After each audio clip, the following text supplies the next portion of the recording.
866-277-4969, 866-277-4969. Fez, so since we won't be on tomorrow night, normally we have Paulo on Friday nights to talk about the weekend movies.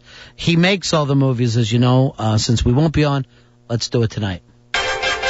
From the legendary Warner Fez Studios in a predominantly white neighborhood, Warner Fez presents Showtime with the Paulo. You're bastard people. That's what you are. You're just bastard people. Paulo, you like the movie, are you? You life's a movie, Paulo. How are you, sir?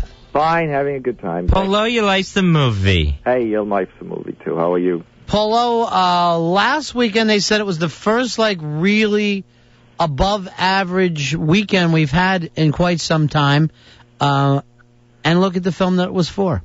Well, Fantastic Four. Well, it's not so much that it was the Fantastic Four. It's just that compared to, they're comparing it to last year, and we finally beat last year's totals. It wasn't so much responsible. I mean, Fantastic Four, as fantastic as they are, it's not their particular, I can't. So you're saying the box office slump isn't necessarily over? Yeah, no, I'm not saying it's it was all about the Passion of the Christ last year and things like that. I mean, Passion of the Christ. Don't ruin it for me. I don't want to know how it ends. I understand, but anyway, I just hope he gets away. When are they doing the sequel? That's what we're all waiting for, Fez. And speaking of Passion of the Christ, of course, Revenge of the Sith passed that, and it's on its way to number 7, where it'll probably rest of all time. Number 7 of all time. Yeah. What's ahead of it, Paulo? Spider-Man 2, I think is, and Lord of the Rings. Yeah, I think it's going to pass Lord of the Rings, and then it'll go to Spider-Man 2, which will stay where it is. Do you have any idea what got knocked out? Yeah, it was Passion of the Christ, exactly. Oh. That's what we're fighting. Are you listening to him at all, Fezzy? I have no idea what he's talking about. He's trying to put together a nice list for you, and then you go, and Passion of the Christ, how's it doing? I understand. That's last year. That's what we're fighting the box office. But, I'm not even worried about it, because there's not going to be any movies after a couple more years, because all it is downloading. Everybody, that's all. I mean, I see the people at work. That's all they do is bringing in illegal bootlegs everywhere I look. I don't even want to look, because I know it's illegal. Right. You're not going to get yourself in any big trouble, are you, Paulo? No, I'm not. First of all, the quality sucks. The sound is bad in a lot of cases. Would you be willing to testify against those people? I've been thinking about it. Because the studios, I think the studios are looking for people to do that. You turn over state's evidence, and then they finally produce that big blockbuster movie of yours. Well, I guess I did see that in my dreams, that might happen. I can't believe you still have dreams. That's true. All right, Paul, what's the big movie coming out this week? This week you got Charlie and the Chocolate Factory and The Wedding Crashers. Now, which one do you think is going to do better business? Well, I mean, The Wedding Crashers is a R-rated comedy, and they're making a big deal out about that because, George Bush doesn't like them. And, he's been, there's been a big push against, R-rated comedies, and now this is finally one. And it's not really that raunchy. I mean, yeah, sure, you see it, the boobs and everything, but I'm just saying, it's actually a good-natured, feel-good movie. You see the boobs and everything, man. Yeah, but I'm just saying. Now, in terms of movie stars, how big is the butterscotch stallion, Owen Wilson, now? How big is he? Well, first of all, I'm happy to say that he didn't drag Ben Stiller into this movie in any. Thank God, because I'm still doubt. I can't do it. And now I just read this week that they're doing Fockers 3. Really? And I go, I just don't have the energy. And I agree. I mean, because that last one made like $240 million, Fez. Gigantic, bigger than Batman. You know what I mean? Fockers. I think ridiculous. I think it's going to be about the little Fokker, though. Yeah, the baby. Oh, okay. And as long as Streisand's back, I'm there. So, But, I mean, as far as Stiller goes, I can't take much more of him, so maybe they can move him out. But this time we have, Owen Wilson and Vince Vaughn. And they're part of some kind of frat pack. I think that's what they're calling them. And what are they? The Slack Pack, I think I heard. And who's all in the Slack Pack? It's Will Ferrell and Owen Wilson and Ben Stiller. And Ben Stiller. And I guess Owen Wilson's brother's got to be in there, Luke. Luke Wilson's probably in there. He's a no girls in the Slack Pack, though, huh? Not really. I mean, he's a legacy, and but I mean, Luke. He's a legacy. He's really in his legacy. It's an enjoyable movie. Wedding Crashers, I think everybody's going to want to see because they want to. I'll wait for TV. I think. Well, I mean, you can't watch it with the kids because it's an R-rated. Whatever. I'd take two babies there like I'm R. Kelly. What do I care? But you can take the kids to the new Johnny Depp movie. The new Johnny Depp movie is the movie we've all been waiting for, Charlie and the Chocolate Factory. I don't know if I care, Fez. Do you? I've been looking at it, hoping something catches my eye. Yeah. And nothing's made me say, all right, I want to rush out and see this thing. They're not even doing the Oompa Loompa song, which everybody loves. Yeah. I had no idea this wasn't a musical, Paulo. Why don't you tell us? Actually, my favorite parts of this movie are the musical numbers. There's big musical numbers in this movie. And Danny Elfman wrote all the songs. So they're new songs. It's not Anthony. Did the people sing? The Oompa Loompas are. They're the only ones who sing? It's one Indian midget, and they reproduce him like 5,000 times. Oh, so there's only really one Oompa Loompa. Yeah, but that's just and the technology of Hollywood, the miracles of Hollywood. They can reproduce. Like the clones in Star Wars. Yeah, I mean it's one Oompa Loompa. I mean it's one Indian midget, but it's many Oompa Loompas, and these are big musical numbers. So it is a musical, and that's the best part of the movie. These Danny Elfman songs are really fun. My favorite part of the first Willy Wonka was Violet. You're turning violet, Violet. How do they pull off that scene? Well, bigger and better. How could they not? All they did was really hit her with a blue light years ago. Wasn't that big of a deal. Exactly. Even by those standards, it was cheap. It's much better. This time, I mean, look, first of all, if you care about the book, you'll like this movie. I don't. Better, right. Exactly. If you care about the original movie, and as you know, Gene Wilder is very upset that they've remade the movie, and, because he figured he was definitive. He was the definitive Willy Wonka. And, I think there's room for more than one Willy Wonka. They should have let him play one of the grandparents. That's right. Exactly. Like in War of the Worlds. The fact is no, he's hostile towards this movie, from what I understand. I don't blame him. I would hate for anybody to redo. We're going to do the Ron and Fez show. We're going to redo it with a couple of really cuter guys. Don't. It would make you feel crazy. And admittedly, if Johnny Depp came in to be the new Ron and Fez, he's a sexy guy. Yeah, I know. There's no fighting that. Johnny Panani said if he had to be with a man, it'd be Johnny Depp. Yeah. So Johnny Depp is the same. And nobody even asked him. He just brings it up to me. He called me at home like 3 o'clock in the morning, and he whispered it. The had to part really wasn't even part of the equation. He just said, I want to be with Johnny Depp. And I go, whatever. Don't tell anyone. Yeah. Bye. And especially the Johnny Depp in this movie, because he's very fey in this movie. What's that mean, fey? I mean, he's kind of like... Fey? Wayne, I'm not saying he's gay, but it's with an F instead. He's fake gay. Yeah, because he has that kind of quality. I mean, a lot of people are saying he's like Michael Jackson. I think that's not really what he was going for. It's just the way it turned out. Well, he tried to be Keith Richards in the pirate movie. I know. So am I. And of course, the other thing is, Willy Wonka is very mean to the children. And the other one was too. Let's face it, Paulo. I know. Well, that's the spirit of the book is that all the Ronald Dahl books are they tend to, the authority figures and the parents tend to be mean to the children.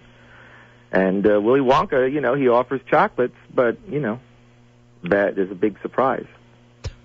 Oh, like an R. Kelly surprise? Yeah. Creamy center? Something like that. Actually, I would say I enjoyed both movies, but they're obviously not big blockbusters. They're kind of along the lines of, off-center treats.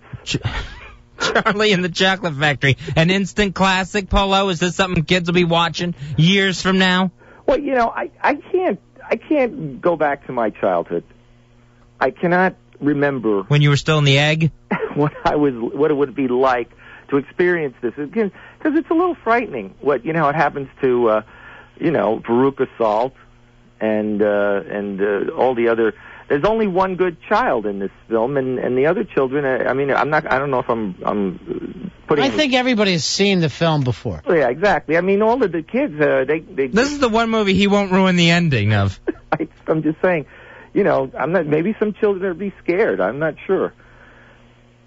I mean, Yeah, I remember that the first one was scary as hell. All right, so both of these you're giving a thumbs down to. I would say both of these. I would say, I would say both of them are worth seeing. They're worth your $8-9. And I'll pay $8. No, not $9. And I'm going to start and tell them that. Hey, what has ever happened with this Ron Howard movie where they offered money back? Well, look, I don't want to start the whole thing against Russell Crowe again because... And Cinderella Man. You're a big fan of his? As you know, I was on and off the screen? Very angry with him. I wanted to slap him, beat him, get in a steel cage match. Well, he looks a lot like your wife.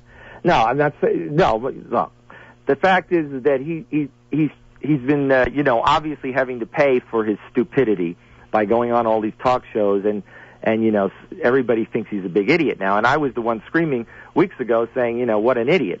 And I feel bad for him now. Maybe he is learning that he's ruined his career. The movie's okay, but let's face it, who's going to want to go see a movie when a guy acts that stupid? Well, if it's a good enough movie, I would still go see it. I understand. I did go see it. But it's not... It wasn't good. It's not right. It was so bad I wanted to hit him with a phone. Exactly. I mean, that's all I want is to get in a room with him and let him try the phone trick with me. Hey, try it with someone your own size. Hello. Exactly. I'm not a hotel clerk. Grab a phone. Grab a phone, you bastard. I mean, Good one. I'm getting angry. I'm getting angry thinking about Russell Crowe. Why did you have to do that? I'm sorry. I was a little... Any indie films out there we can see? We saw that film, You, Me, and Everyone We Know. I know that you don't like the Sundance films, so you don't review them on this show. I'm not trying... Look, I could talk about all of the small... There's so many documentaries out there. Murderball is the big documentary that everybody's talking about. Would you call that a documentary or a rockumentary? It's not about. It's an extreme sports movie for quadriplegics, and it's very emotionally involving, and it's the hot movie right now. I mean, but it's only for the Sundance people, and I don't know when the right time to bring these things up is. How about during your segment? This Murderball is going to be gigantic because everybody's talking about it. Everywhere you look, somebody's doing another show on it. Yeah, they had one of the Murderball guys was on Regis today. In fact, one of the questions from Regis was, tell us about what's involved in being a quad. No. Yes. Tell me you're lying. I am not lying. And he said quad? Yeah, he said quad. Is that all they do is court controversy on that show now? He's a shock jock. Kelly Ripa is, she's splashed over all the tabloids with her remarks about the weight. And what did she say? Oh, it's a big controversy now. She said, when I was a heavy, chunky kid at 125, and now I'm slim, Yeah, she told TV Guide in high school she was so fat. She was 5'4" and 128 pounds. Right. And so everyone's saying, no, if you look, that's the perfect weight for someone 5'4". So they want to burn her in F. I don't know. I think she looks better now. Oh, yeah. Tons. Literally tons better. What does she weigh now? 40 pounds? I think she's perfect. Although, she's so thin now. And I see them doing like a barbecue segment, and she's eating, and I go, is that it for her all day?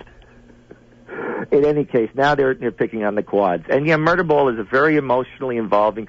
But seriously, I understand these guys are out there knocking their chairs together and getting very aggressive, but that's why they're in the chairs, because they're extreme sports nuts, and they're jumping cars. And you say it's their fault that they're in those chairs? It's a little bit. I'm not in a chair because, I'm not jumping off mountains on a snowboard. So it's safety first for you, Paulo. I think there are certain things you should draw the line. I mean, fine, overeating, you can survive that, but falling off a mountain is going to hurt you.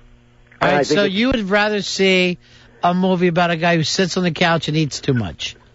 That's your idea of extreme sports. Murder roast. I'm saying that this is a good movie, and it's good for us to watch, but they could have done something about their condition if they weren't jumping off mountains and crashing cars. Were you moved by this movie, though? Yeah, sure. I'm moved by the movie, and I feel emotion. I mean, I feel the loss. Right. and the pain that they're going through. Because give us another one, Paulo. What else is out there? well, as I say, there's the Mad Hot Ballroom with the children. This is the children in the Bronx doing the ballroom dancing. And as you know, the ballroom dancing is a new hot thing now. I know, the Big BD, they call it. The Big BD. Ever since Dancing with the Stars. What? Dancing with the Stars. Never heard of it. All right, so all the movies stink, it sounds like. No, I'm definitely not seeing any movies this weekend. I'm saying you've seen Dark Water and Fantastic Four, and I refuse to see Dark Water. I understand. And first of all, did you like it, Paulo? First of all, it takes place entirely on Roosevelt Island. On beautiful Roosevelt Island. Exactly. And I've never seen a more depressing, oppressive, disgusting place in my life. They make this seem like literally the pits of hell. And I know, I saw a picture of butter. I mean, it's a lovely like it's place. still Welfare Island. But the apartment that she lives in, you never get out of there, and there's this giant... You know, we have a friend that lives in that apartment building. And people stand in line to get in that building for like years and years and years. Well, the rents are going down after this movie, that's all I can say, because, it seems like the worst place that you could possibly live. I mean, and I know everybody, you guys know people there. I'm just saying, this was a really depressing movie, yeah. I mean, it's a ghost story, but it's more about bad apartments. I don't need a movie about bad apartments. I'm still dealing with millworms. What is happening there, Fez? They seem to have, tapered off, but every now and then I still see another millworm. Why don't you clean that apartment of yours? I do nothing but clean it. I clean and I spray and I scrub. And still he keeps getting millworms around the tub. All right, if you could only see one film this weekend, what is it? Wedding Crashers. Bring the kids. To crash the party. He just said not to. All right, Paulo. All right. You'll live to review another day. Okay, thank you. You've convinced me I don't want to go to the films this weekend. I'm saying, thank you. Go take the kids to Wedding Crashers. Okay. I guess I'll just go see that ballroom dancing thing. I understand. See if I can learn a few new moves. Paulo? Yes, sir. You don't make the movies. I'm trying. I'll do better next week. Thank you. Talk to you later.